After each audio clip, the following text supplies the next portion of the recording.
El doctor Pérez Riera es natural de Córdoba, Argentina, donde se recibió de médico por la Universidad Nacional, siendo medalla de oro de la misma, premio otorgado por tener el mejor promedio en su clase. Médico cardiólogo desde 1980 y profesor de medicina en San Pablo, se especializó en Brasil haciendo 2 años de residencia en el Instituto Dante Passanese del estado de San Pablo y 1 año de especialización en cardiología con el profesor Luis Berene de Kurt en el Instituto del Corazón de San Pablo INCOR, donde fue evaluado como el mejor del grupo. Desde entonces el doctor Pérez Riera se dedica con gran entusiasmo a la enseñanza, así como a la publicación de trabajos científicos y académicos en las más importantes revistas de cardiología del mundo, teniendo como foco la electro y vectocardiografía. El doctor Pérez Riera es autor de varios libros, artículos en revistas científicas, congresos y clases magistrales sobre cardiología alrededor del mundo. Es considerado un experto a nivel mundial en electro y vectocardiografía, del cual preparó un curso virtual. Tal curso lo dividió en 37 clases, caracterizadas por su contenido didáctico y lúdico, que está disponible en cardioacademy.com. Sin más preámbulo, daremos inicio a la clase webinar de hoy. Con la palabra, el doctor Pérez Riera. Queridos colegas de América Latina de habla española, es con mucha alegría y satisfacción que acepté el gentil convite de la filial Cochabamba la Sociedad Boliviana de Cardiología para mostrar esta aula que yo pienso que es bastante importante por su significado clínico. Me refiero a un método que le llamamos método del reloj para saber localizar cuál es la arteria culpada apenas en el caso del infarto agudo con elevación del segmento ST. Ustedes ven ahí cerca de mi hombro izquierdo un reloj. Como todo reloj tiene 3 manecillas. La pequeña manecilla es la que marca las horas. La grande y más gruesa, que es la que vamos a tener en cuenta, es la que marca los minutos. Y la otra que está marcando la hora 6, fina, marca los segundos. Entonces, vamos a tener en cuenta en nuestro estudio apenas la manecilla que marca los minutos. Antes de comenzar, es también a mi juicio importantísimo saber cómo actualmente se dividen las paredes o caras del corazón. En la parte central aquí nosotros tenemos el eje menor del corazón, llamado ojo de buey, o sea, el corte apical curto, apical short axis. Aquí claramente vemos que hay una pared anterior, una pared inferior, una septal y otra lateral. Como pueden entender, la pared dorsal brilla por su ausencia. No existe pared dorsal. Es un equívoco mencionar esta pared. También ustedes pueden ver que el corazón está dividido en diversos colores. El color azul corresponde al territorio irrigado por la descendente anterior, left anterior descending artery. El color amarillo irrigado por la circunfleja circunfleja izquierda, left circumflex. Y el color rojo o vermelho o red, irrigado por la descendente posterior, que puede ser rama de la derecha en la mayoría de los casos y en un 40% de la circunfleja izquierda. Aquí están varias posiciones. Por ejemplo, esta es la longitudinal paraesternal. Aquí la apical 4 cámaras y 2 cámaras. ¿Ok? Vean nuevamente la segmentación del corazón. Reparen que hay 17 segmentos. ¿Ok? 17 segmentos. Y si yo divido en la vista lateral izquierda, la puedo dividir en 3 porciones. La porción basal, la porción media y la porción apical. La porción apical corresponde en el short axis a esta porción menor, esta la intermediaria y la basal más grande. Aquí está faltando la punta, que es 17, que está representada aquí en el long axis. ¿Okay? Aquí es una cosa, pongo las 12 derivaciones del electro y la hemos dividido en diversos colores. Por ejemplo, en el color amarillo está la pared inferior, D2 en más 60, D3 en 120 más 120 y ABF en más 90. ¿Ok? En el color verde, la pared lateral, D1 en 0 grado, ABL en menos 30 y B5 y B6 las derivaciones izquierdas de las precordiales. Esas 3 verdes forman la pared lateral. Es fundamental que no usen más la terminología obsoleta pared lateral alta cuando se refieran a D1 y ABL. O sea, la pared es lateral, la que incluye D1, ABL para el plano frontal y B5 y B6 para el plano de las precordiales. V1 y V2 son las septales y V3 y V4 anteriores. Si yo uno B1 hasta B4 tengo la pared anteroseptal, septal B1 y B2 y anterior B3 y B4. ¿Ok? Estas derivaciones, que está una próxima a la otra, por estar próximas se llaman contiguas, son vecinas. ¿Ok? Ahora existe otra cosa en el infarto de mucha importancia, que es la imagen recíproca que algunos infartos con elevación del segmento ST muestran. La imagen recíproca, también llamada imagen en espejo, mirror image, dicen los americanos.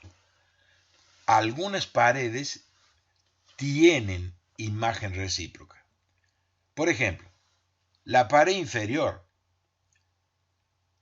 ella está enfrentando de 2 de 3 y ABF, corresponde a 2 de 3 y ABF, la pared inferior, y tiene como derivaciones recíprocas 1 y L. Digamos que yo tengo un infarto en pared inferior. Es bastante probable que ocurra infradesnivelamiento del segmento ST en D1 y ABL, concomitante a la elevación del ST en la pared diafragmática. Si yo tengo un infarto anterior, no existe imagen recíproca. Ahora, si tengo un infarto en la pared septal, ¿se acuerdan ustedes? B1 y B2, la imagen recíproca la tendré que ver en derivaciones accesorias que se llama B7 a B9, B7, B8 y B9. Ahí se produce, si yo coloco los electrodos, ese infarto que antiguamente se llamaba dorsal. mas hoy sabemos que corresponde a la pared lateral en la base. Los electrodos de B7, B8 y B9, el B7 en la punta de la escápula, B9 en la punta de la espina y B8 entre ambos equidistantes. Aquí hay otra cosa importantísima que fue una contribución de nuestro admirado profesor catalán Valles de Luna. Él observó con su sagacidad y su inteligencia prodigiosa, él observó que había un equívoco, que había un error en la descripción inicial. En la descripción inicial se colocaba el corazón como si estuviera en pie, o sea, parado, el corazón en pie. Esa posición se llama posición de Valentín. No es así. El corazón realmente está oblicuamente colocado, siendo la parte anterior básicamente de ventrículo y atrio derecho. Aquí tenemos el tracto de salida muy importante del ventrículo derecho que se continúa con la pulmonary artery, arteria pulmonar. Y el borde izquierdo está representado por el ventrículo izquierdo, cuyo tracto se continúa con la aorta.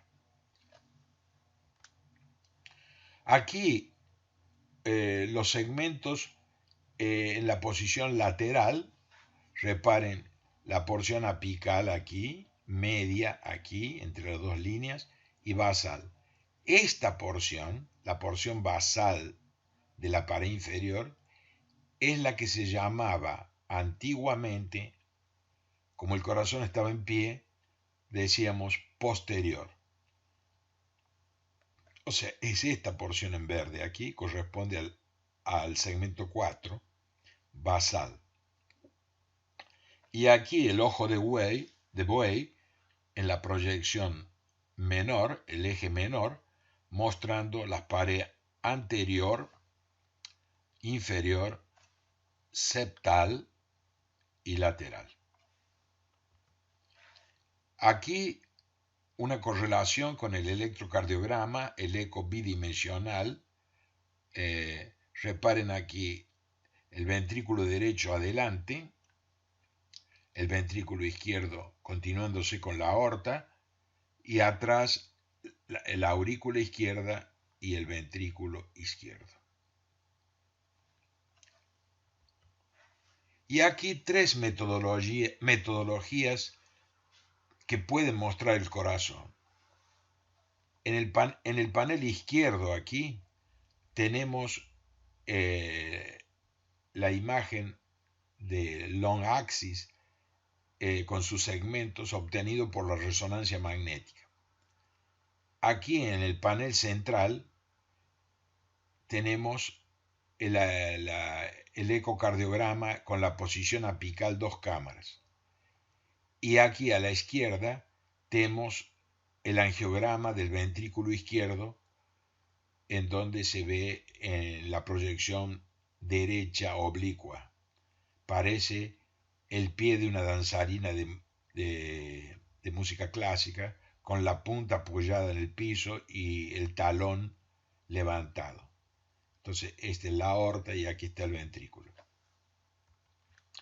Entonces, esta es la conclusión de las paredes del corazón, que ha sido, digamos, referendada por una reunión de notables que muchos conocemos, el profesor Valles, que es el que comandó, el fallecido Galen, que fue presidente, fue editor jefe del Journal of Electrocardiology, hoy es nuestro querido Adrián, Bim Baum, que mora en Texas, israelita, nuestro parcero de siempre, Nicus, hombre maravilloso, de fino trato y de alta capacidad científica, igualmente nuestro querido Miguel Fiol y otros.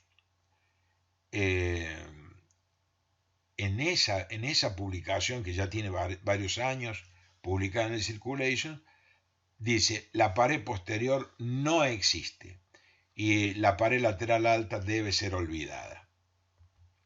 Bueno, ahora vamos a lo que acontece en un infarto agudo y lo que vamos a estudiar. En el infarto agudo tenemos dos situaciones.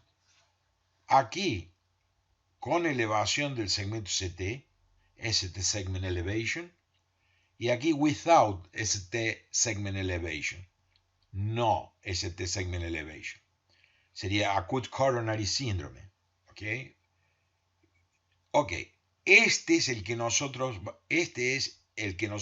vamos a estudiar por el electro, usando el método del reloj.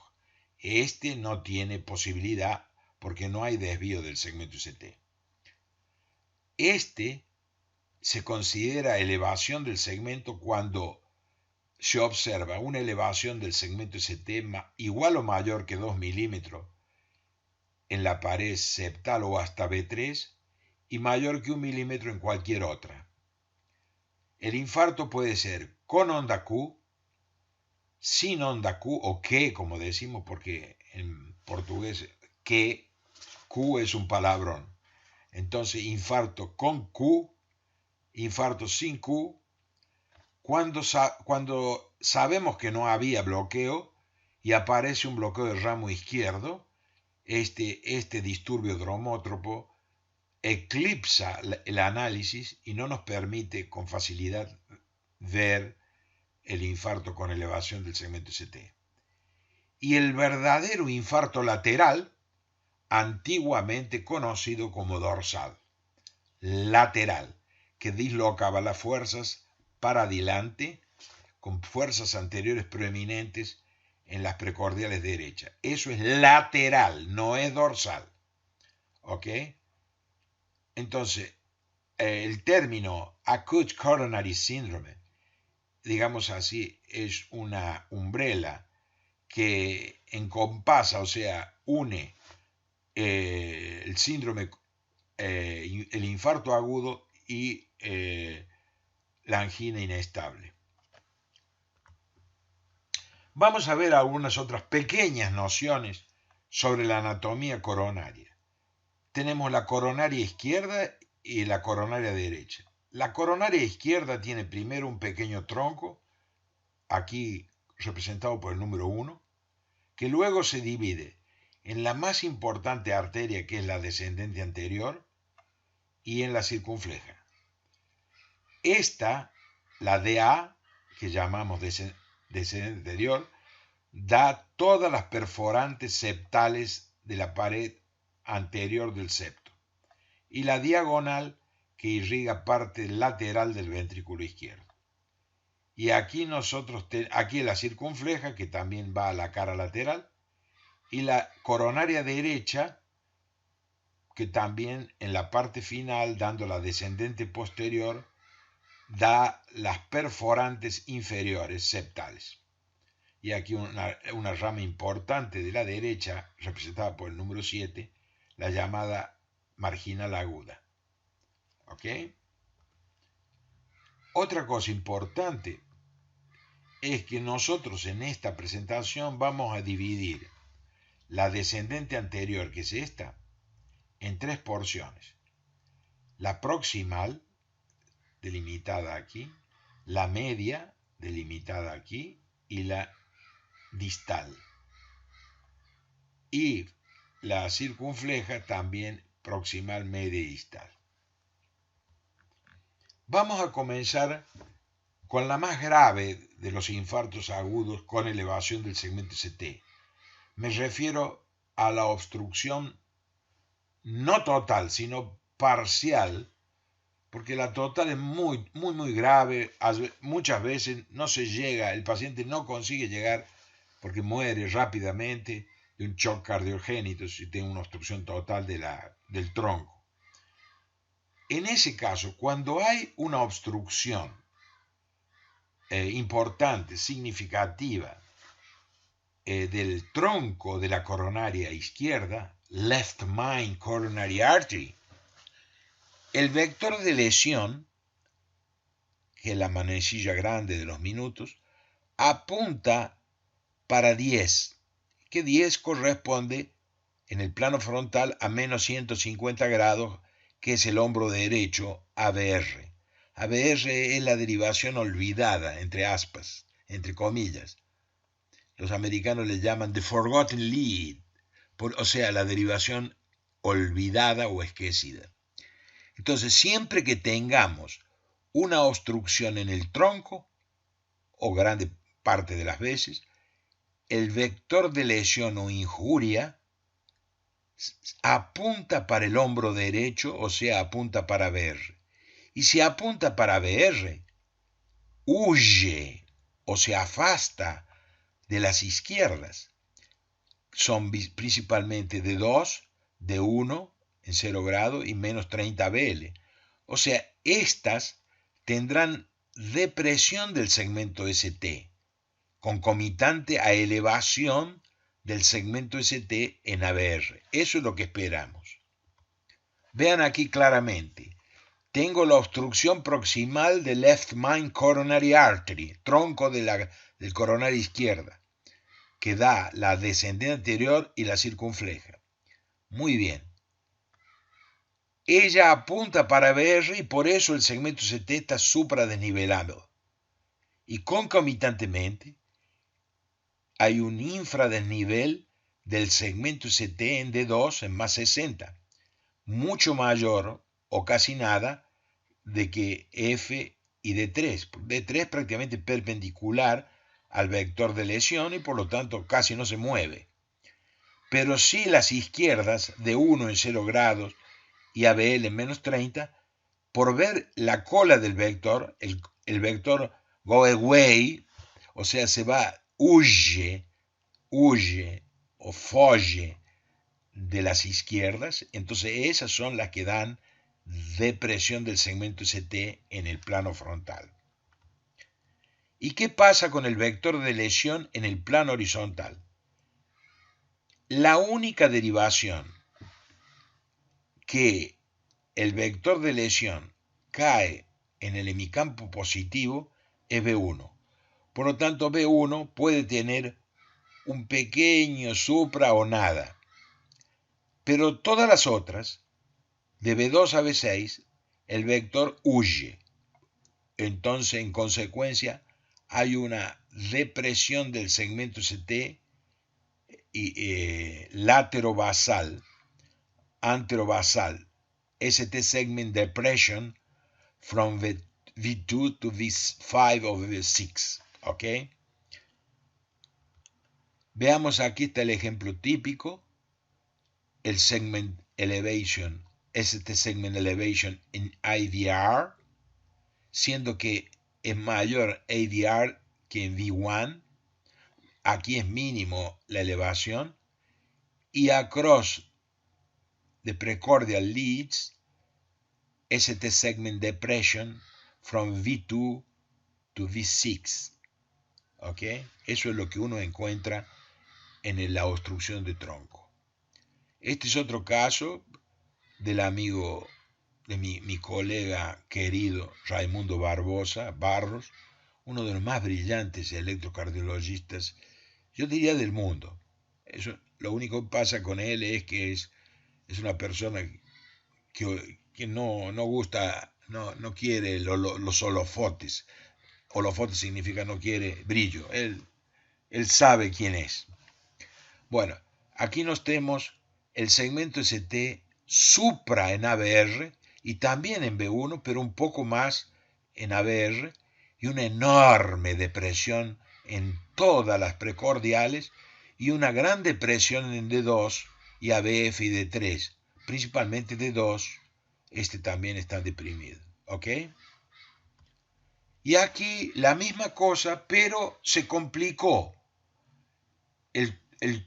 Al haber una obstrucción de tronco, puede haber una necrosis en el sistema intraventricular de conducción, y eso puede llevarnos al bloqueo de ramo derecho, complete right bundle branch block, asociado a esta obstrucción. Y aquí claramente tenemos la imagen QR típico de con el ST elevation típico del bloqueo ramo derecho, el QRS ancho. Entonces se ha complicado, más es exactamente lo mismo, pero más complicado. Quiero decir que además del bloqueo de ramo, se producen bloqueos divisionales o fasciculares. El bloqueo divisional antero-superior es el más común y nosotros describimos por la primera vez y recientemente el bloqueo medio septal en esta situación. Vean aquí el caso del plano frontal. Como el vector de lesión apunta para menos 150 ABR, hay una enorme elevación del CT y concomitante enorme depresión del ST en D2, en más 60. Y también depresión en 0 grado y en menos 30. Y aquí también en ABF y casi nada en D3. Y vean ustedes el vector en el plano, en las precordiales está dentro del hemicampo positivo de B1 y por eso está supra apenas en B1, pero cae en todos los hemicampos negativos de las precordiales restantes, por lo tanto hay una enorme depresión del ST de B2 a B6.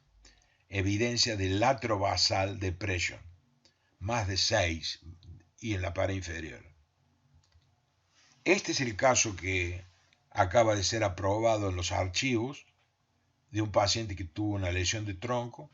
Reparen que el vector de lesión apunta para ABR y por lo tanto ABR tiene un supra y huye de D2 en más 60 y por lo tanto el D2 tiene un infra y ahora pasamos a las precordiales. Reparen que el vector de lesión huye de B2 a B6 y está perpendicular prácticamente a B1, por lo tanto esta no se mueve. Pero hay una cosa extraña, hay un aumento importante de la R con una Q embrionaria inicial, lo que me dice que hay un bloqueo de la división media de la rama izquierda o left septal fascicular block. Y entonces aquí está el resumen electrocardiográfico, que es todo lo que ya dijimos: elevación del ST en ABR y en B1, la elevación de ABR es mayor que en B1, lesión de inferior laterobasal, depresión en todas las precordiales o gran parte, depresión del ST en B6 mayor que la elevación en B1, eso es un pequeño chisme, y eventualmente complicado con bloqueo de ramo derecho, bloqueo divisional antero-superior izquierdo y septal. Hay una cosa que quiero comentar que es importante. No es esto específico, ese patrón, porque se lo puede ver también elevación en ABR, en lesión muy proximal de la DA, en lesión severa de triple vaso y difusa isquemia, difusa circunferencial subendocárdica. Ahora pasamos a la obstrucción de la porción proximal de la DA, esta que está marcada aquí con las dos flechas. Esa es una obstrucción proximal, antes de la primera perforante septal, que es esta. O sea, desde que termina el tronco hasta que comienza la primera rama de ella. Ahora el vector de lesión que estaba aquí apuntando para BR se movió y está apuntando próximo de 1. Repare, va para arriba y a la izquierda un poquillo. El vector ¿ok? Él se corrió de aquí para aquí.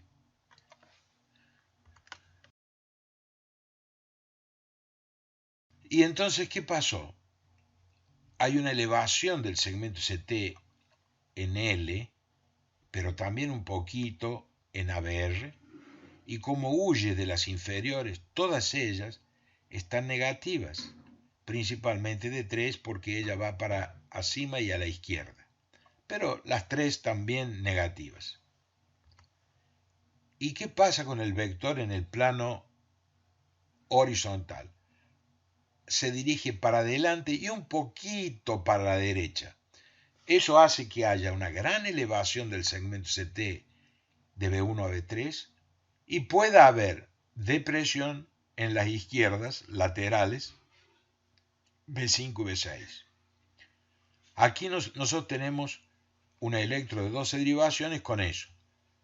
La tremenda depresión del ST en D2, D3 y ABF, la importante elevación del ST en L y en D1, y la elevación del ST importante de B1 a B3 y una pequeña depresión del ST en B5 y B6. Hay un infarto anterior extenso porque es proximal, entonces compromete el septo, la pared anterior y parte de la pared lateral. O sea, septo, anterior y lateral. O sea, se llama Extensive Anterior Myocardial Infarct, o A3. Aquí nos tenemos un caso igual, pero ya complicado con el bloqueo de ramo derecho, que lo vemos claramente por el patrón QR y un ensanchamiento del QRS, pero todo exactamente lo mismo, con elevación del segmento CT y en las inferiores depresión, y de B1 a B3 supra o B4, y aquí prácticamente nada. Ahora la porción media, vamos a estudiar la porción media de la DA, o que desde aquí, la primera septal, hasta la primera diagonal. Ella apunta más o menos para BL, muy próximo de menos 30, por lo tanto apunta para la manecilla del reloj para la hora 2, la manecilla, 10 minutos, ¿ok? Esa es ahí está apuntando el vector de lesión, de injuria, apuntando para a la izquierda y arriba, perto de ABL en menos 30. Y vean que claro, tremenda elevación del ST en ABL en menos 30 y también importante elevación en D1, 0 grado. Y concomitante depresión en la opuesta D3 y también en ABF y casi nada en D2. Y también una depresión en R, porque todo lo que está a la derecha huye el vector. Y aquí la representación de las 12 derivaciones mostrando el ST supra en L y D1, el ST infra en D2, D3 y ABF, el ST supra de B1 a B4 o B5, prácticamente toda la pared anterior. ¿Por qué? Porque en este caso fue un poquillo para adelante y a la izquierda que puede acontecer, entonces prácticamente todas las precordiales tienen elevación del ST, con excepción con una mínima en B1. Ahora, la parte distal de la DA, el vector está la manecilla del reloj de los minutos apunta próximo entre D1 y D2. Apunta para esas dos derivaciones en el número 4, sería 20 minutos. ¿Ok? Y aquí está lo que ocurre. Va a haber elevación del segmento ST en D1 y en D2, porque él está compartiendo. Aquí está en 0 grados, aquí está en 60, más o menos en 30 está apuntando, por lo tanto hay supra en D2 y D3 e infra en ABR. ¿Ok? Y aquí prácticamente perpendicular no se mueve el ST. Y el vector en el plano, el vector de lesión en el plano horizontal apunta a la izquierda también. Y entonces hay supradesnivel de B2 a B6, principalmente en las intermediarias B3 y B4. B1 se queda prácticamente quietita porque está perpendicular, no cae en el hemicampo positivo ni negativo de B1. Aquí nosotros tenemos un cuadro completo. Vean ustedes el supradesnivelamiento en D1 y D2, porque se dirige a abajo y a la izquierda, entre 0 y más 60, y vean la elevación del ST en todas las precordiales, con excepción de B1. Entonces, en el plano frontal aquí vemos cómo corre las manecillas del minutero del reloj en la oclusión del tronco, en la oclusión proximal, media y distal de la DA. Ahora vamos a pasar a la coronaria derecha. Si yo tengo una obstrucción muy proximal de la derecha, ¿qué va a acontecer con el vector, con la manecilla del reloj? Va a apuntar a 7, el número 7. Sería 35 minutos, ahí, próximo de 35 minutos. O sea, abajo y a la derecha. Abajo y a la derecha está entre ABF, que está en 90, y 120. Y huye de L y un poquito de D1. Y aquí de 3 y de 2 muy positivas. Vean un detalle, queridos amigos.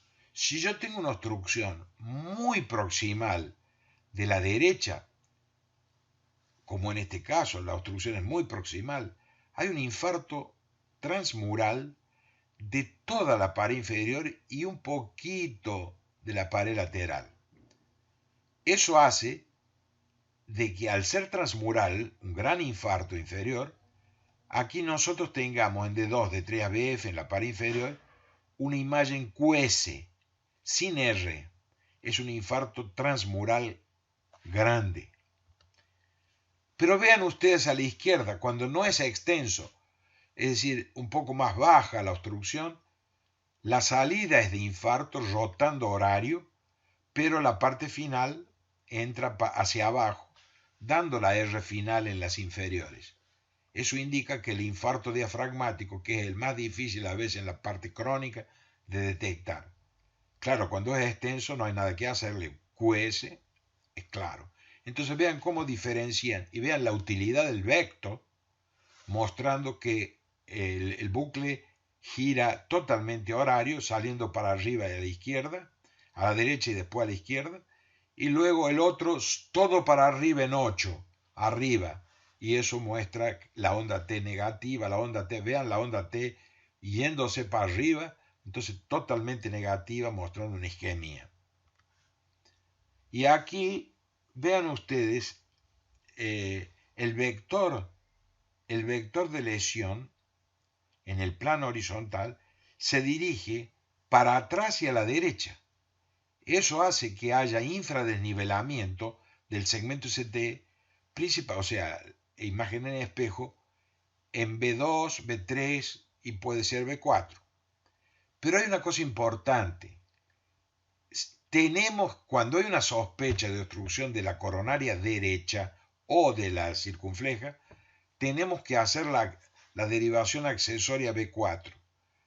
Si nosotros tenemos una elevación del segmento ST en B4, eso indica de que el problema es de coronaria derecha. Por lo tanto, es necesario en los infartos diafragmáticos hacer esta accesoria para definir a veces. Y aquí la obstrucción proximal de la derecha, reparen ustedes el ST en D3 mayor que en D2 porque él apunta para D3, para 120, muy próximo de 120. Y también ABF, muy próximo de ABF. Y también huye de quién? Huye de ABL. Por lo tanto, ABL tiene que tener un ST bien negativo.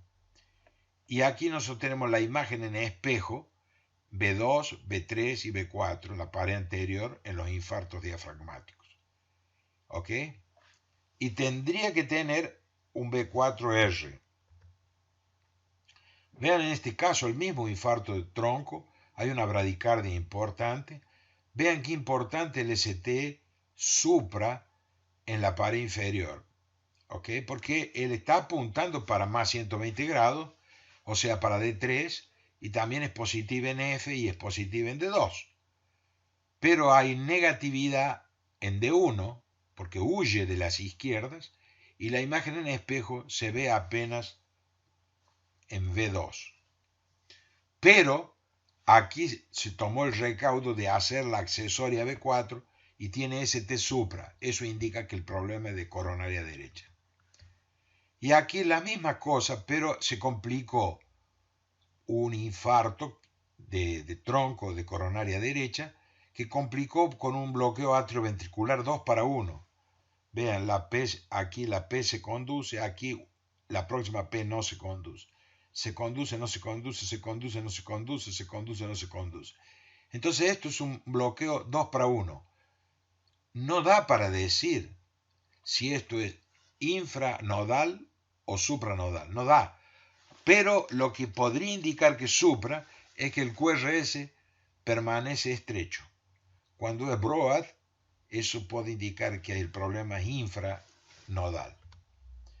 Y aquí un bloqueo AB total de tercer grado, disociado el corazón, con eso un infarto de pared inferior. Vean qué impresionante el ST segment elevation en la pared inferior.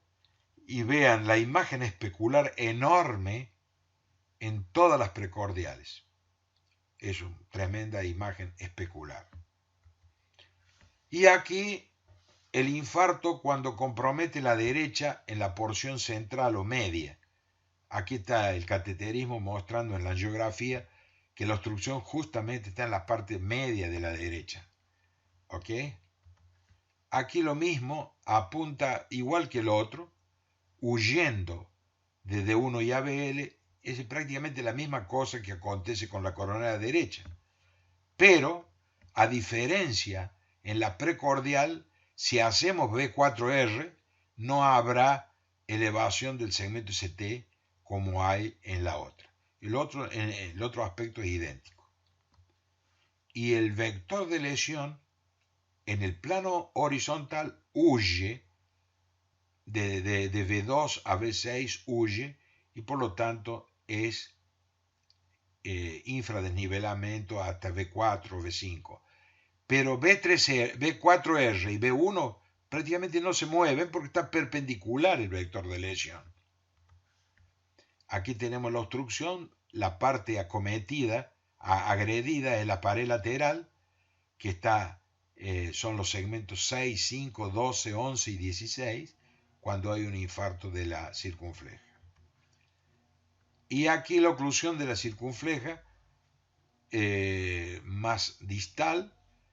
Lo interesante es que en la parte distal la obstrucción tiene mucho supra, y este elemento dice que de gran valor es una muesca en el inicio, en el punto J, digamos así, en el inicio del supradesnivelamiento. Y ahí está apuntando aquí en esta área, cuando es más distal. Y en este caso, el vector se va para atrás y a la izquierda, y entonces el infarto lo detectamos en las accesorias posteriores B7, B8 y B9, mostrando aquí en rojo arriba a la derecha Q de infarto, ST de lesión y T negativa de isquemia. Y la imagen especular se encuentra en la pared anterior, en la imagen recíproca en los infartos de esa pared. Pero lo que vale la atención es que no hay elevación del segmento CT y sí depresión del segmento CT en la accesoria derecha B3. El resto es igual. Y aquí pongo la dorsal, ya lo habíamos comentado, en la punta de la escápula B7, en la punta de la espina B9 y equidistante B8. Aquí una cosa muy interesante. Este es un paciente que cuando uno lo ve dice tiene supradesnivel en B1, B3R, B4, B3R, B2, parece un infarto de pared anteroseptal. Mas como tiene B3R, B4R, supra, eso indica que el problema está apenas en el ventrículo derecho. O sea, el infarto de ventrículo derecho sin comprometer la pared inferior es muy raro, pero mimetiza a veces el infarto anteroseptal. Vean ustedes en negrito ahí el infarto del ventrículo derecho mostrando el supradesnivel del segmento de ST en las derechas precordiales y en B1. ¿ok? Y un infra en B5 y B6, ¿ok? Eso es típico del infarto de ventrículo derecho, que muchas veces se confunde con infarto anteroseptal. El compromiso es apenas del fino ventrículo derecho y ahí se mapea muy bien con las accesorias V4R y V3R. Y aquí comparando la rara infarto de ventrículo derecho puro con el más común, más del 90%, 99%, cuando hay un infarto inferior comprometiendo el VD, ventrículo derecho. Y finalmente, digamos, este método es extremadamente importante, altamente específico, tiene una enorme acuracia, pero lo que tiene es baja sensibilidad. ¿Por qué? Porque hay otras causas que pueden dar esto. O sea, no es exclusivo de esto. ¿Y cuáles son las cosas que no me permiten emplear este método? Que me atrapalla, que no me permite. O sea, la presencia de previo infarto. Si yo tengo un infarto en otra pared, ya no puedo hacer ese análisis. Si tengo alteraciones del ST previas, también no me permite un análisis correcto. Si tengo un bloqueo de ramo izquierdo, tampoco puedo. Si tengo una preexcitación, es otra limitación del método. Si tengo lesiones de múltiples vasos, también, y anomalías de las coronarias, etc. Pero el reciente trabajo publicado en el Journal of Electrocardiology dice que este método es extremadamente útil y es importante para no estudiar a lo burro, o sea, estudiar entendiendo el porqué de las cosas. Muchísimas gracias por su atención.